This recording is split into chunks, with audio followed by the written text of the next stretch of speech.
9절부터 22절까지의 말씀을 같이 나누려고 합니다. 먼저 본문을 들어가기 전에 이 말씀은 28장은 상당히 좀 지금까지와는 좀 다른 장이라고 말씀드릴 수가 있어요.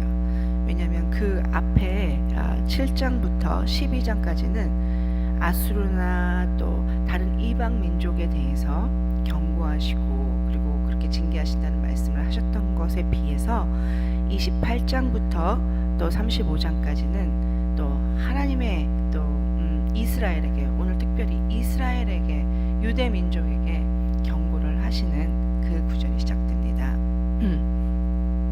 7장부터 12장까지는 아수르의 도움을 구했기 때문에, 그들이 그 하나님이 원하시지 않는 일을 했기 때문에, 그래서 거기에 대한 경고가 들어갔습니다. 근데 오늘 어제부터 시작한 28장부터는 35장까지는 이번에는 비슷해요. 그런데 아수르가 아니라 애굽의 경고를, 애굽을 의지했기 때문에, 그리고 그들에게 먼저 그것을 구했기 때문에, 도와달라는 것들을 구했기 때문에 하나님이 그것을 또 원하지 않으셨어요.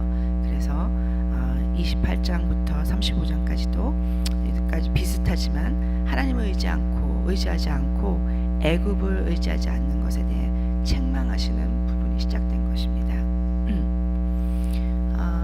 여러분들도 이 말씀을 들으면서 오늘 쭉 한번 보셨는데 딱 보시면서 어떤 생각이 들었어요? 아까 말씀드린 대로 이제는 그 대상이 말씀하시는 대상이 다른 그룹이네 하는 생각이 좀 들지 않으세요? 28장 처음부터는 어제 말씀을 들으셨기 때문에 어떤 사람들, 그 이스라엘 민족이 얼마나, 북이스라엘이 얼마나 교만했고 또 그들로 인해서 얼마나 많은 하나님의 말씀이 우스워지고 저들이 얼마나 하나님의 말씀을 조롱했는지, 그리고 거기에 대한 하나님의 징계하심이 북이스라엘이 멸망당하게 된다는 그 경고를 남은 자들에게 하는데, 그 남은 자들이 누구냐면 오늘 말씀을 같이 나누게 되는 유대 민족입니다. 남유다 지역을 얘기하는 거예요. 그래서 이사야가 계속 하나님의 말씀의 경고를 말씀합니다. 많은 이방 민족들에 대해서, 그리고 이스라엘에 대해서, 북이스라엘에 대해서, 이제는 유대까지 이스라엘과 계속 경고를 얘기를 하지만, 원래 이사야의 말뜻은, 그 이름의 뜻은 구원이라는, 하나님께서 구원이라는 뜻입니다. 그가 가장 원하고 싶었던, 하나님이 가장 그를 통해서, 이사야를 통해서 하시고 싶었던 말씀은 구원이었다는 겁니다. 먼저 그 말씀을 먼저 같이 나누고 시작하려고 합니다. 근데 저는 오늘 이 말씀 9절부터 22절까지의 말씀을 쭉 보는데 죄송해요, 목소리가 아침이어서 안 펴지네요. 9절부터 22절까지 말씀을 쭉 보는데 좀 이상한 말씀, 좀 마음에 이렇게 딱 걸리는 게 있었어요. 그게 뭐냐면 많이 사용된 단어가 있었습니다. 혹시 여러분들 보시겠어요? 한 4번 정도 여기서 사용됐습니다. 어떤 말이냐면 그러므로라는 말입니다. 그러므로라는 말이 계속 사용되어지는 거예요. 이 짧은 패스지 안에서, 이 구절 안에서 4번이나, 한 번, 3번은 그러므로, 또 한 번은 이러므로라고 되어집니다. 근데 또 영어로 보면 조금 다르게 나와요. Therefore, 그냥 그렇게만 되어진 게 아니라 so, now 이런 뜻으로. 근데 그 미닝은, 그 뜻은 그러므로라는 말입니다. 그래서 그러므로라는 말이 이렇게 사용을 정말 많이 하셨나 하면서 한번 보게 되었습니다. 근데 여러분, 그러므로는 언제 쓰죠? 우리가? 권사님? 뭐뭐 할 때? 뭐뭐 하고? 예, 맞습니다. 역시 국어를 잘하세요. 그렇게 오랜 세월 미국에서 생활하셨는데도 국어를 너무 잘하십니다. 사전을 저는 잘 모르겠어서 좀 찾아봤어요. 그러니까 알긴 알겠는데 여러분들에게 나눌 만큼 몰랐던 것 같아요. 그래서 사전을 찾아봤더니 그러므로는 접속 부사였습니다. 접속을 한 말이죠. 근데 권사님과 장로님 말씀하신 대로 앞에 내용이 뒤에 내용의 이유가 되거나 원인의 근거가 될 때 쓰는 접속 부사입니다. 그래서 사전에서 예화를 두는 예는 어떤 거냐면 나는 생각한다. 그러므로 존재한다. 아시겠죠? 앞에 근거가 된다는 거. 또 한 가지 얘기를 들어볼게요. 비가 올 것 같다. 그러므로 어떻게 될까요? 우산을 갖고 나가거라. 예, 맞습니다. 그렇게 앞의 일이 근거가 되고 이유가 돼서 뒤의 일이 펼쳐진다는 것을 아주 극명하게 보여주기 위해서 그러므로라는 접속 부사를 사용했던 것입니다. 그걸 4번이나 사용하셨어요. 왜 4번을 사용하셨을까? 왜 4번의 그 미닝을 사용하셨을까? 성경에서는 그 4번의 미닝, 여러 번 사용되어지는 것들은 강조되는 부분들이에요. 그래서 오늘은 그 말씀을 가지고 잠깐 생각해 보려고 합니다. 그렇다고 하루 종일 그러므로만 묵상할 수는 없으니까 하나님이 왜 이 말씀을 쓰셨는지, 앞의 내용이 이렇기 때문에 결과가 이렇게 될 것이다, 그렇기 때문에 너희 이렇게 해라 라고 말씀하시는 그 이유가, 그것들이 무엇인지 한번 같이 생각해 봤으면 좋겠습니다. 하나님께서 경고를 이제는 유대 민족에게 하시는 것입니다. 특별히 이 유다를 이끌어가는 지도자들에게 하십니다. 그들이 이는 어떤 경고가 이때부터 시작되어지는지 먼저 말씀을 한번 생각해 보도록 하겠습니다. 먼저 9절과 10절에서 우리는 이사야 선지자가 유대 민족에게 하나님의 말씀을 전하는데 그들이 똑같은 북이스라엘과 가졌던 그런 태도로 하나님의 말씀을 대하는 것을 볼 수 있습니다. 한번 같이 읽어보겠습니다. 9절부터 준비되셨어요? 같이 한번 읽어볼까요? 자, 시작. 누구에게 식을 기르치며 누구에게 도를 전하며 깨닫게 하려는가?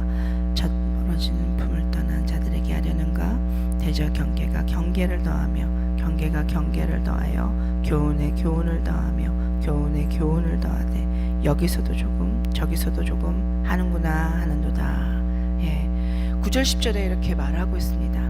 이 말씀은 어제 배웠던 말씀처럼 북이스라엘이 하나님의 말씀을 조롱했어요. 술 취하고 그러면서 정말 하나님 말씀대로 따르지 않고 그들이 하나님 말씀을 조롱했습니다. 근데 똑같이 남은 자들에게 하나님 경고하시는데 그것이 남유대 모든 사람들인 것입니다. 그 유다 사람들에게 말씀을 이사야가 전하는 거예요. 이사야는 유다의 선지자였어요. 그래서 그가 말합니다. 정말 너희들도 정신 차려야 된다고. 9절과 10절에서 그들이 말하고 있는데 그들에게 말하고 있는데 그 하나님은 그들에게 정말 이제는 남은 자 너희들이, 이스라엘은 멸망당하고 근데 멸망됐지만 너희들은 이제는 멸망되지 않았으면 좋겠다는 마음에서 하나님이 이렇게 경고를 하시는데 그들은 참으로 하나님의 말씀을 북이스라엘과 똑같이 우습게 여깁니다. 아주 가볍게 여기는 모습을 우리는 9절과 10절에서 볼 수 있습니다. 그들은 아마도 이사야 선지자를 우습게 보았던 것이라 여겨집니다. 설마 하나님의 말씀을 우습게 여겼을까 하는 생각을 합니다. 그러나 그들에게 전해지는 하나님의 말씀이, 이사야를 통해서 전해지는 하나님의 말씀이 듣기에 불편한 진실이었습니다. 정신 차리라는 거였기 때문에. 이스라엘아, 너희들만 남았는데 이제 하나님의 말씀을 제대로 그 앞에 서야 된다는 말씀을 전하고자 하는데 그 말씀이 전달 듣기가 불편한 진실이었던 것입니다. 이스라엘에게 말하는 것까지는 괜찮은데 거기까지 잘 말하고 있었는데 왜 우리한테까지 또 이사야 너 또 하는 마음이 그들에게 있었던 것 같습니다. 그래서 그들은 그 불편한 진실을 받아들이고 싶지 않았습니다. 그래서 하나님의 말씀을 이사야라는 이유를 들어서 조롱합니다. 경계에 경계를 더하고. 이게 말장난이에요. 계속 그렇게 말장난을 한 것입니다. 그리고 감히 네가 이사야 내가 감히 나 정말 유대의 중요한 VIP인 나에게 이런 말을 전해? 내가 듣기 좋은 말이 아니라 그런 의미입니다. 이 수준의 말은 젖먹이 이제 젖이 다 끝난 그 정도의 아이들에게 전해야 될 말이라고 그들이 말하고 있습니다. 정말 그럴까요? 하나님의 말씀은, 우리에게 전해지는 그 말씀은 어떤 말이라도, 우리가 전해지는 모든 말씀은 어떤 태도로 우리가 들어야 될지 한번 생각하며 들어봤으면 좋겠습니다. 태도가 너무너무 중요하다는 생각을 이 말씀에서 생각하게 됩니다. 아마 이사야를 우습게 여겼겠지만 그들의 결과는 하나님의 말씀의 가치로 두지 않고 하나님의 말씀을 조롱하였습니다. 그리고 이사야의 말이라고 여겨서 그것을 대신할 자신들의 방법을 찾습니다. 그들은 하나님의 말씀을 전하는 이사야를 조롱했지만 그것은 이사야를 조롱한 것이 아닙니다. 하나님의 말씀을 조롱했기 때문에 하나님을 조롱한 결과가 되었습니다. 여러분과 제게는 이런 일이 없습니까? 우리가 전달받는 하나님의 말씀이 우리 귀에 불편한 진실이 되어서 저 말은 내 남편에게 전달되는 말일 거야. 저 말은 내 아내가 꼭 들어야 되는 말이야. 저 말은 내 아이가, 내 자녀가 들어야 되는 말이야. 우리 아이들도 마찬가지예요. 말씀을 전하다 보면 그 말 꼭 우리 엄마한테 해주세요, 이렇게 말하거든요. 우리는 그러지 않습니까? 그러면서 우리는 그 말씀을 조롱할지도 모릅니다. 그 태도가 이들의 불행의 끝이 되어버리고 마는 것입니다. 하나님의 말씀을 대하는 태도가 너무 중요하다는 거 우리는 꼭 기억했으면 좋겠습니다. 척 스윈들 목사님이 Attitude, 태도라는 책을 쓰셨어요. 근데 거기서 이런 말씀을 하세요. 인생에서 일어난 일들의 10%, 10%와 10%는 잘 일어났지만 그것을 어떻게 맞이하는가, 그 일어난 일을 어떻게 맞이하는가의 90% 나의 노력과 나의 태도가, 거기에 반응하는 것이 매우 중요하다고 그는 말합니다. 그래서 그 모든 10%와 그 나머지 90%가 정말 합해져서 이것이 모든 일의 결과를 결정한다고 말하고 있습니다. 그래서 그 결과는, 자신이 대했던 그 태도는, 자신의 태도가 자기의 모든 일의 결과로 책임져야 될, 태도를 책임질 사람은 결국 자기 자신이라는 말을 그는 그 책에서 하고 있습니다. 누가 전하느냐, 어떤 불편한 진실이냐, 그것보다 먼저 되는 명제는 이 말씀이 하나님의 말씀이라는 것입니다. 그 말씀, 하나님의 말씀일 때는 나의 태도를 꼬마가 전하더라도, 정말 이상한 사람이 이상한 옷을 입고 정말 저 사람은 왜 저러지 하는 생각이 혹시 첫 번째 든다 할지라도, 그가 전하는 할지라도, 어떤 때는 목사님들이 조금 새벽에 막 활레벌떡 뛰어오셔서 찬양하고, 또 인간이니까 그럴 때도 있잖아요.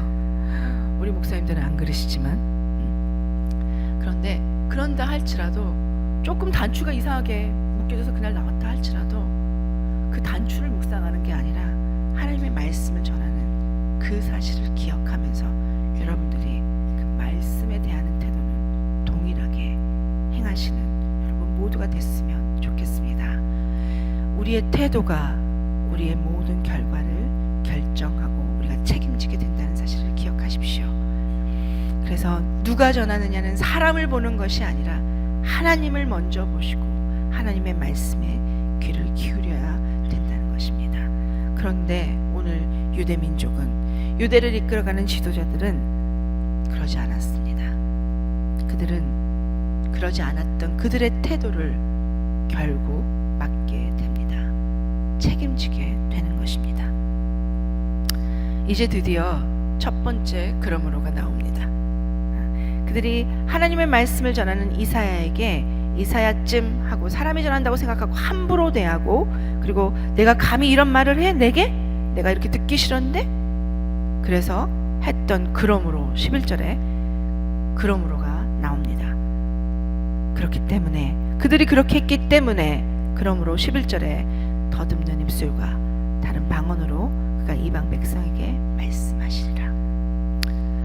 여기서 더듬는 입술과 다른 방언을 말하는 이방 민족을 들어 그들이 유대 민족에게 말하게 될 것이라는 것입니다. 여기서 그는 그 앞에 이사야가 아닙니다. 하나님이 말씀하시는 것입니다.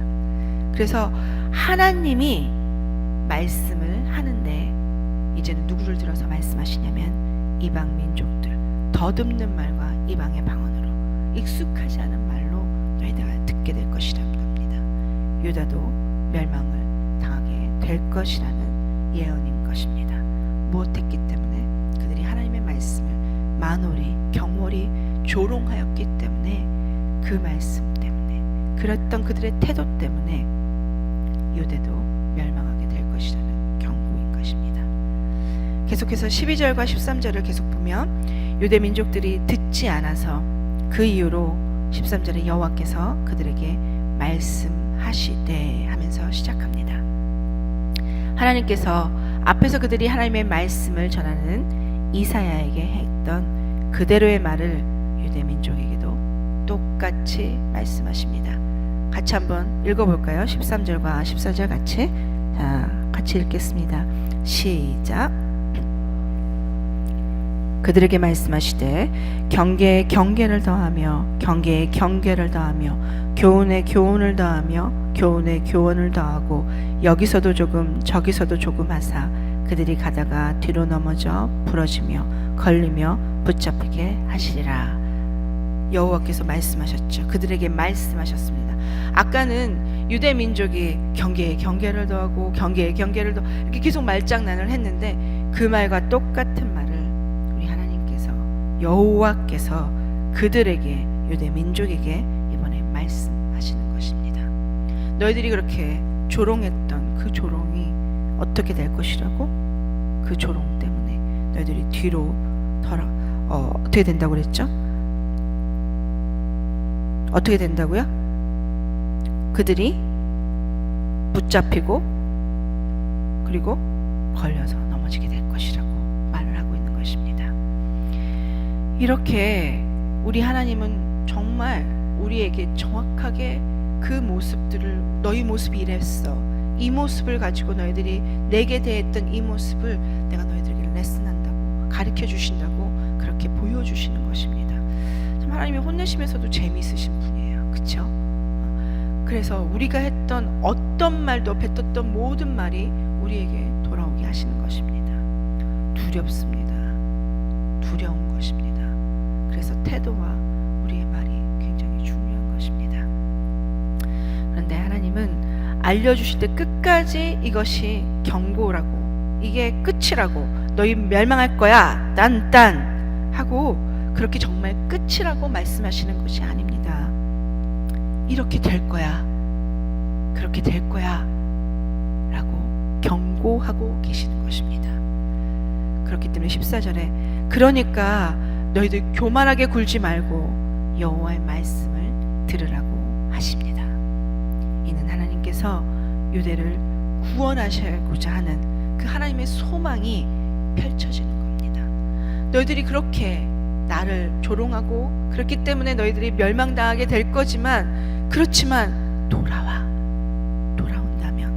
교만이 굴지 말고 나의 말을 듣고 내 음성을 듣고 돌아온다면, 그러면 내가 너희들에게 기회를 줄 것이야 라는 하나님의 경고가, 하나님의 그 상황, 그 순간 막 바로 형벌을 내리시지 않으시고 재앙을 부르시지 않으시고 하나님은 우리에게 기회를 주시는 것입니다.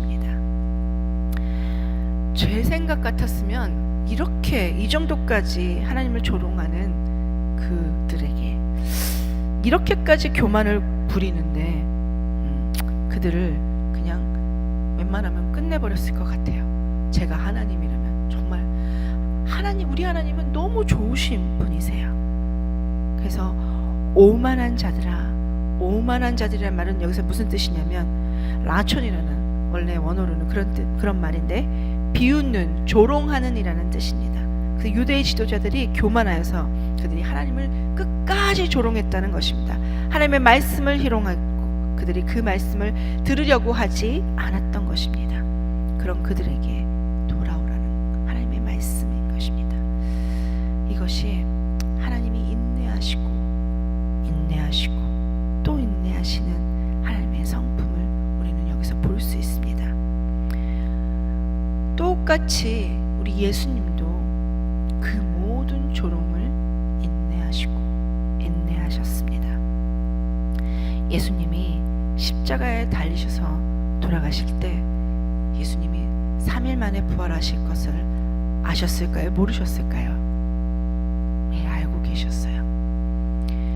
사람들은, 그 밑에 있는 사람들은 다 몰라서 우리 예수님을 조롱했지만 예수님은 십자가에서 정말 못 박혀 달려 계시면서도 그 조롱하는 모든 군중의 말을 다 듣고 계시면서도 너 두고 보자. 내가 3일 후에는 내가 다시 살아나는데 그때 너 죽었어. 이런 말씀, 이런 마음 하나도 없으십니다. 예수님은 그들의 그 안타까운 모습을 보면서, 자기를 조롱하는 그 안타까운 모습을 보면서 하나님께 기도하십니다. 저들을 용서해 달라고. 똑같이 우리 예수님이 그 마음을 품으시고 그들을 끝까지 인내하시고 끝까지 하나님 저들을 용서해 주십시오. 저들이 몰라서 저럽니다. 저들이 나처럼 알았으면 안 그랬을 텐데 3일 만에 다시 부활할 줄 내가 말했는데 그것을 알지 못하기 때문에 저들이 나를 이렇게 조롱하는 것입니다.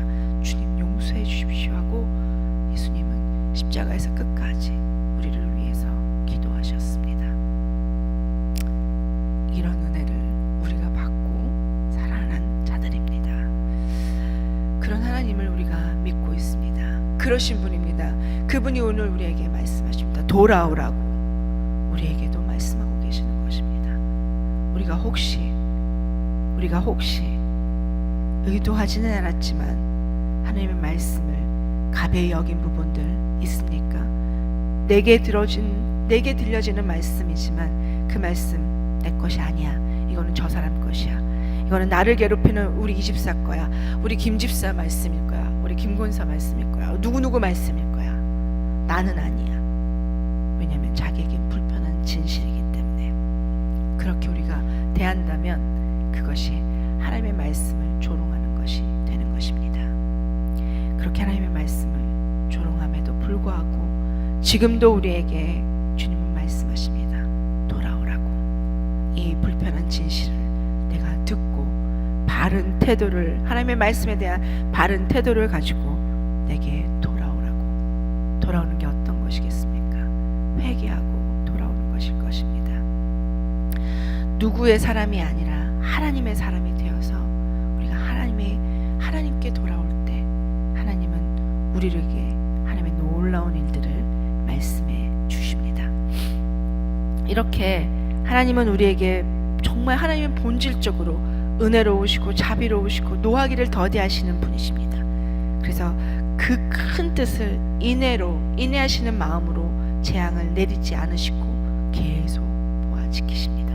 요나서 4장에 이미 심판받기로 정해놓은 죄악이 가득 넘치는 니느웨가 회개하니까 재앙을 거두셨습니다.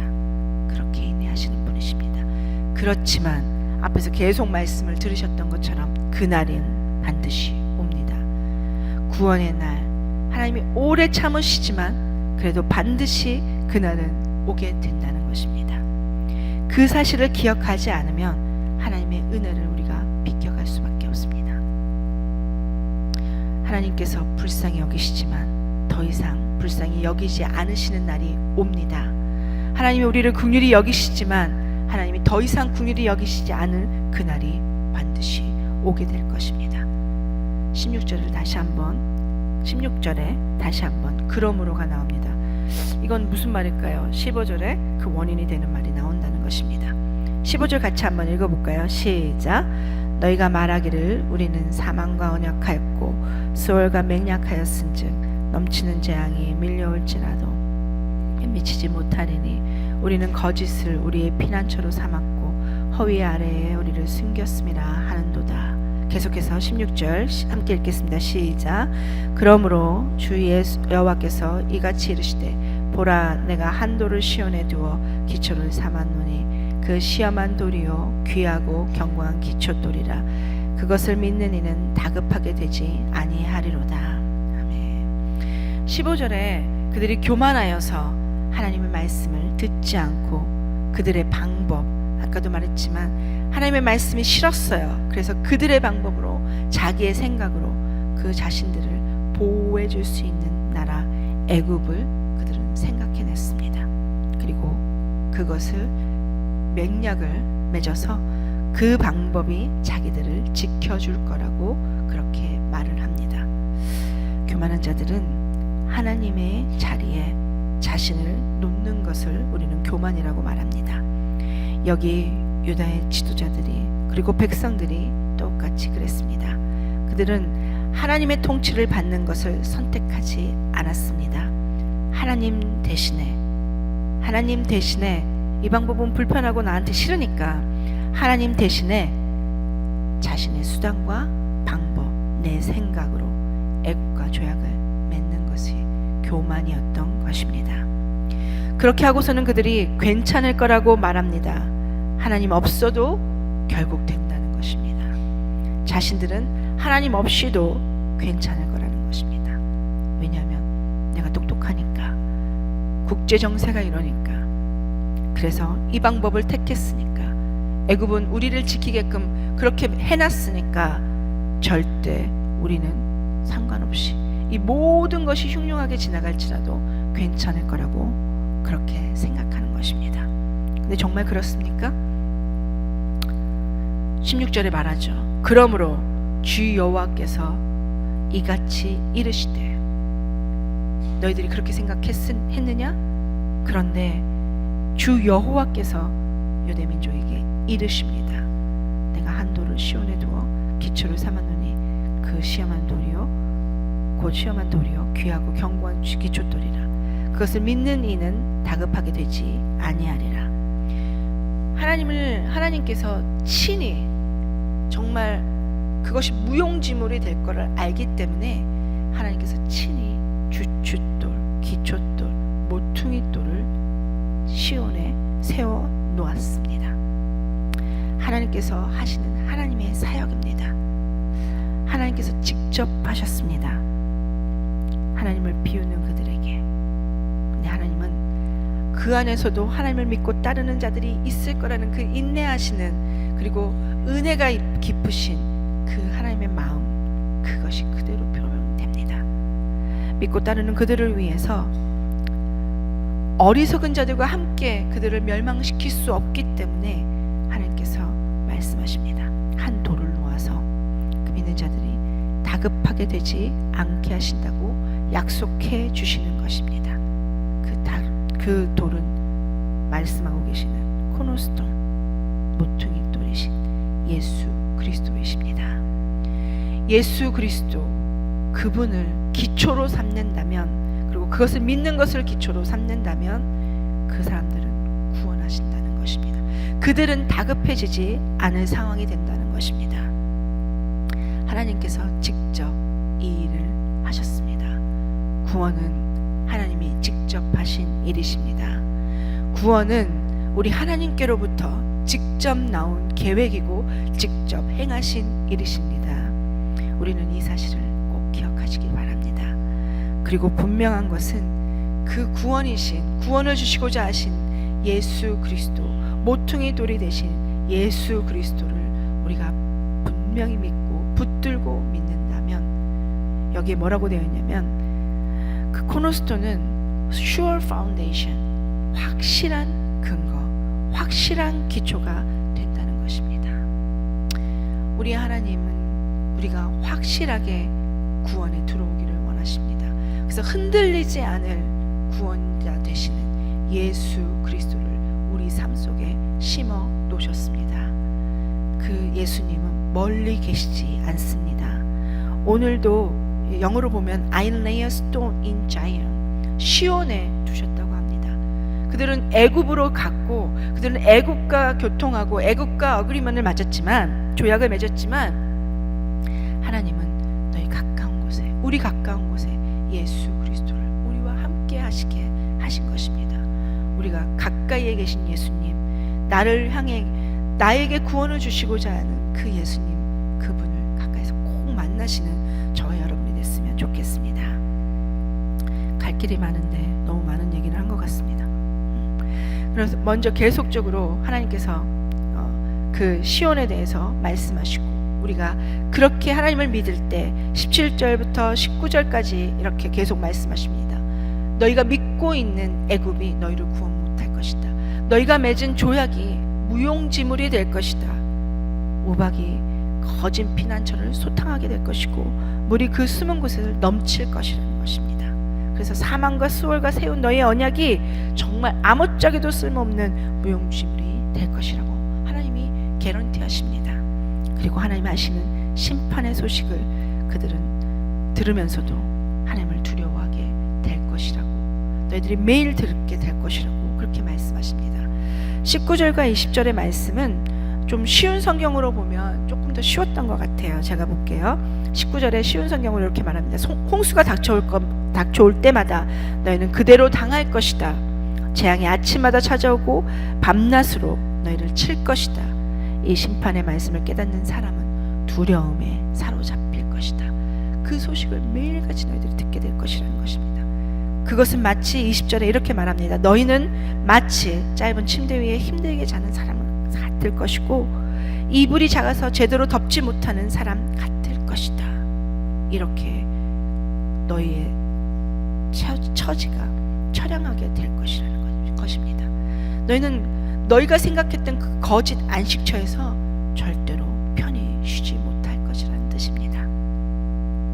계속 22절에 오늘 마지막 그러므로가 나옵니다. 그럼 21절을 먼저 봐야 되겠죠. 21절과 22절을 다 함께 읽겠습니다. 시작. 대저 여호와께서 브라삼 산에서와 같이 일어나시며 기드온 골짜기에서와 같이 진노하사 자기의 일을 행하시리니 그의 일이 비상할 것이며 자기의 사역을 이루시리니 그의 사역이 기이할 것임이라. 그러므로 너희는 오만한 자가 되지 말라. 너희 결박이 단단해질까 하노라. 대저 온 땅을 멸망시키시기로 작정하신 것을 내가 만군의 주 여호와께로부터 들었느니라. 아멘. 멸망시킨다는 말이기 때문에 아멘 하기가 좀 겁이 나요. 그렇죠? 그러나 하나님의 말씀이기 때문에 이렇게 말씀하십니다. 이 그러므로는 어떻게 되어졌냐면 대저 여호와께서 브라심 산에서 같이 하신 일과 기드온 골짜기에서 일은 어떤 일을 하셨냐면 하나님께서 직접 개입하셔서 그 두 곳 브라삼 산에서와 기드온 골짜기에서의 전쟁에 정말 하나님이 넉넉히 이기게 하셨던 겁니다. 그 브라삼 산에서는 다윗이 팔레스타인을 블레셋을 이길 때 하나님께서 다윗이 하나님께 물어봤어요. 그렇죠? 하나님이 전쟁을 할까요 말까요? 그때 하나님이 가서 전쟁을 하라고 하셨습니다. 하나님이 이기게 하신다고.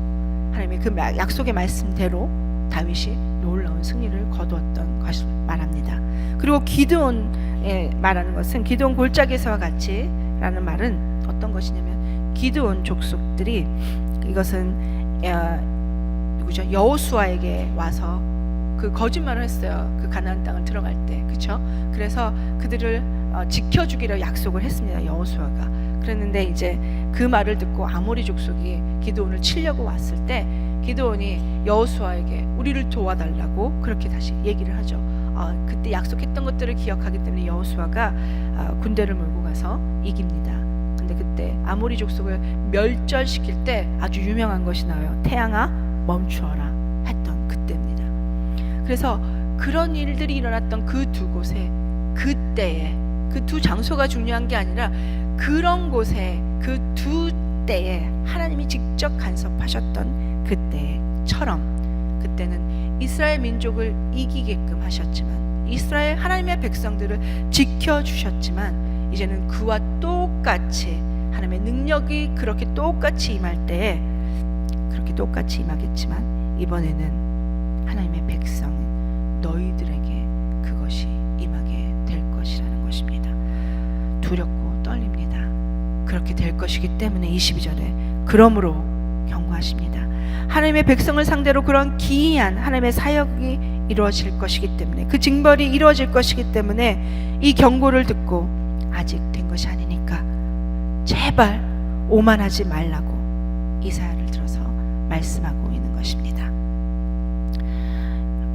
아무리 좋은 약이라도, 아무리 좋은 보조식품이 있어도 정작 그것을 먹지 않으면 아무 소용이 없습니다. 피할 수 있는 길을 계속 알려주셨음에도 그 길을 따르지 않으면 하나님의 재앙은 피할 수 없습니다. 하나님의 심판은, 하나님의 예언은 역사적으로 그대로 성취된다는 것입니다. 우리는 이곳에서 큰 교훈을 받아야 될 것입니다. 늘 하나님의 말씀에 귀를 기울이시고 그 말씀이 내게 주는 말씀인 것을 기억하시고 그런 태도로 하나님의 말씀에 순종하는 저와 여러분이 됐으면 좋겠습니다.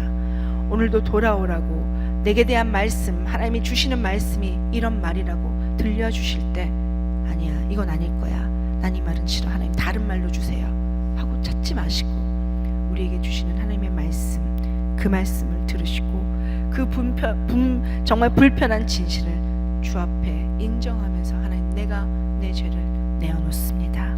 하나님, 오늘도 나와 동행하여 주옵소서. 주 앞에 살아드리기 원합니다. 주의 말씀에 바른 태도로 살아드리기 원합니다 하며 살아드릴 수 있는 저와 여러분이 되시는 귀한 날 되시기 바랍니다.